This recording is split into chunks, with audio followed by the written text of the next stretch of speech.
Alors guys, j'espère que vous allez bien. Bienvenue chez Ladoa. Cette fois-ci, on va dans notre moment culturel et on va parler de nos ancêtres dans les îles. On a 3 peuples des autochtones qui font partie de nous, les Antillais. C'est-à-dire que de nous, les peuples latins, on va dire que non, mais vous venez que de l'Afrique. On ne vient pas que de l'Afrique. On n'a pas que l'héritage africain. On a aussi nos autochtones qui nous ont donné, qui sont en nous et qui sont qui nous sommes. On va parler des Taïnos, des Siboney et des Caraïbes. Ceux qui ont bâti notre âme, qui ont bâti qui nous sommes. Avant les navires, avant la colonisation, avant les cicatrices du monde moderne, l'île d'Haïti portait un autre nom. C'était Haïti, mais A-Y-I-T-I, qui signifie la terre des hautes montagnes, parce que quand vous regardez, quand vous êtes en Haïti, il y a plein de montagnes. Il y a 2 côtés. Tu sais qu'il y a Hispaniola, c'est le côté plus plat, donc c'est République dominicaine. Et puis Haïti, c'est le côté montagneux. On imagine que aussi on a des ancêtres qui aimaient les montagnes étant hauteur aussi. Donc l'île d'Haïti, donc c'est comme ça. Et c'était le nom Haïti, ça vient de nos autochtones, ok? Et sur cette terre vivaient des peuples fiers, libres et profondément connectés à la nature. Nos ancêtres autochtones, qui sont ceux dont on parle rarement, mais dont l'esprit vit encore à travers nous. Donc, c'est bien beau de dire, vous devez que connaître Maman Africa parce que vous êtes par elle. Moi, je dis que nous sommes par ce peuple autochtone avant tout. Donc, c'est pour ça qu'on se dit afro-descendant, parce qu'on sait qu'on a une descendance africaine, mais on ne peut pas renier nos ancêtres autochtones qui sont une partie de nous, parce que c'est notre terre initiale. On a été vendus par l'Afrique. On se rappelle? Donc, on y va. It's about everything. Prenez vos crayons, vos papiers. N'hésitez pas à laisser vos commentaires. On y va. Donc,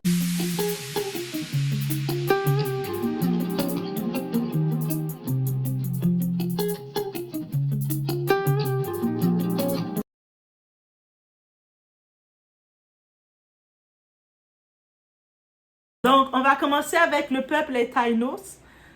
Eux autres, ce sont les bâtisseurs de l'âme d'Haïti. Les Taïnos étaient le peuple majoritaire sur l'île. Ils venaient du grand fleuve Orénoque en Amérique du Sud et s'étaient installés sur les terres fertiles d'Haïti bien avant Christophe Colomb. Donc Christophe Colomb n'a rien découvert. Si quelqu'un ne le savait pas, on le redit pour qu'il le sache. On le dit à l'élève de dernier. Ils étaient pacifiques, sages, spirituels et organisés. Leur société reposait sur 3 piliers. Le premier, c'est le cacique. Ça veut dire qu'il y a le chef du village. Ensuite, c'est le boïk. C'est le prêtre et guérisseur.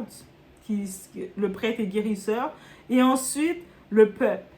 Donc, c'est organisé. Là, il y avait une structure. Il y a le chef du village. Il y a celui qui est le prêtre et le guérisseur qui guérit le village. Et il y a le peuple qui cultivait la terre avec respect. Ils cultivaient le manioc, le maïs, la patate douce, le tabac, qu'ils utilisaient aussi dans leur rituel spirituel. Dans leur rituel spirituel, leur maison, le boyau était ronde, sans angle, symbole d'unité et d'harmonie. Leur spiritualité était centrée sur les émis, des esprits protecteurs, gardiens de la nature et des ancêtres. C'est pour ça encore dans plusieurs lieux, il y a encore des arbres, des forêts qui sont encore là. Il y a beaucoup d'énergie qui s'y dégage. Il y a encore les sites naturels, comme par exemple, il y a le bassin bleu à Jacmel, il y a les chutes et qui sont toujours présentes et qui ont des richesses, des énergies dedans. Ils avaient la peau cuivrée, donc leur peau cuivrée, couleur du cuivre, les cheveux lisses et noirs, les yeux profonds. Leur corps était peint de symboles et de pigments naturels qui racontaient leur appartenance, leur fierté et leur identité. Leur beauté venait de la simplicité et de la force intérieure. Aujourd'hui encore, des mots de notre quotidien viennent d'eux. Que ce soit le mot manioc, tabac, hamac, maïs, barbacoa, pour barbecue, barbacoa. Non, on a même fait un jeu de mots avec barbancourt. Et même le mot Haïti, ça vient tout des Taïnos. Leur mot pour désigner la terre elle-même. Les Taïnos nous ont transmis la force de l'organisation, la connexion à la terre et surtout l'esprit communautaire. Celui du Nuseyun, qui veut dire nous ne faisons qu'un. Donc voici la première richesse qu'on a eue de ce peuple, les Taïnos. On a aussi le deuxième peuple, c'est les Sibonais. Eux autres, c'est les premiers gardiens. Avant même les Taïnos, il y avait les Sibonais, les premiers habitants connus de l'île. Ils étaient chasseurs, pêcheurs, cueilleurs. Ils étaient des nomades du cœur qui vivaient en symbiose plutôt, totale avec la mer et les montagnes. Donc, soit on les voit beaucoup à la pêche. Quand ils vont à la pêche à l'époque, c'est tu vas longtemps, tu restes des mois et des mois dans l'eau. Et ils aimaient le côté montagneux d'être dans les montagnes. Leur plus grande force, c'est l'adaptation. Ils savaient survivre dans la nature sans jamais la dominer. Donc, eux autres, ils s'adaptaient à la nature. Ils n'étaient pas là pour briser, changer la nature pour que la nature s'adapte à eux. C'est eux autres qui s'adaptaient. Donc, ils respectaient chaque poisson, chaque arbre, chaque pierre qui était là. Donc, quand ils étaient dans un espace, on n'allait pas sentir qu'ils étaient là parce qu'ils n'allaient pas changer l'espace. Ils allaient respecter le code de chaque attribut. On dit qu'ils pouvaient lire les vagues. Donc, ils lisaient les vagues dans la mer. Vous imaginez? Comme un livre. Donc, comme si eux autres n'ont pas besoin de livre. Ils regardent les vagues, ils peuvent savoir, détecter. Ils lisaient beaucoup de choses. Encore la spiritualité. Et que leurs enfants apprenaient à nager. Donc, leurs enfants apprenaient à nager avant même de marcher. Donc, ça veut dire que c'était des bons nageurs aussi. Leur héritage en nous, c'est cette résilience. On est conçu pour être très résilient. Cette capacité à renaître même quand tout semble perdu. Tu sais, des fois, on a là des tribulations et tout, mais on renaît, c'est eux. C'est de eux qu'on a pris cette résilience. Et ensuite, on a les Caraïbes. Le peuple des Caraïbes, eux autres, c'est les protecteurs guerriers. Et bien entendu que nos autochtones étaient des guerriers. Vous pensez quoi, hein? Donc, et puis, il y avait des Caraïbes, où on les appelle les Kalinagos, des navigateurs venus d'Amérique du Sud, connus pour leur courage et leur indépendance. Ils n'étaient pas nombreux sur Haïti, mais ils y venaient souvent pour commercer ou pour combattre. Et oui, il y avait, sauf qu'ils venaient comme de passage, mais ils ne restaient pas trop dans les montagnes. Eux autres, c'est les aventuriers. Ils viennent, tu sais, on va dire, je mets une parenthèse, un exemple pour être visuel. On va penser aux Vikings qui se déplacent pour venir se battre et puis ils s'en vont un petit peu partout. Mais c'est eux. Ils étaient fiers, redoutables et farouchement libres. Les Vikings. J'ai vraiment l'image des Vikings, guys. Donc, leur peau était très sombre, donc très foncée de peau. Leur corps, puis ils sont nés grands, puissants. Des guerriers, on imagine leur physique. De même. Et puis aussi, sculptés par la mer et la guerre. Ils croyaient que mourir en protégeant son peuple, c'était rejoindre les ancêtres avec honneur. Donc, ils sont prêts à mourir pour l'honneur. Les Caraïbes nous ont transmis le feu de la résistance, le refus de la soumission et cette force intérieure qui brûle encore dans chaque Haïtien. Celle qui dit « Nous pas jamais disparaître », qui veut dire en français « Nous ne disparaîtrons jamais ». Est-ce que ça vous dit pas la révolution était déjà chez nos autochtones? Après, quand certains Africains vont être vexés quand on va dire que oui, on est afro-descendants, mais on a un héritage de nos autochtones. On va jamais renier nos autochtones, ok? Parce que c'est eux autres qui sont qu'est-ce que nous sommes, ok, dans l'île. Ce qu'on a gardé d'eux. De ces trois peuples, nous avons hérité bien plus que du sang. Notre sang est encore en eux. ou en nous. Nous avons hérité d'une âme collective parce que même si on a l'air d'être très téméraire, des fois c'est compliqué de créer des unions, il y a beaucoup de plap plap plap, mais il arrive quelque chose. Tu fais quelque chose, tu vas avoir la solidarité, la mobilisation se faire. On est vraiment, on a une âme collective. On est très dans la communauté, Au pays, on le ressent encore plus. Tu sais, c'est pour ça, des fois, tu peux voir quelqu'un qui ne travaille pas pendant 5 ans, mais tous les jours, il va pouvoir manger. Le voisin va le nourrir, va pouvoir manger. Ça, c'est la communauté. On est très comme ça. Donc, ça, on a hérité de nos autochtones.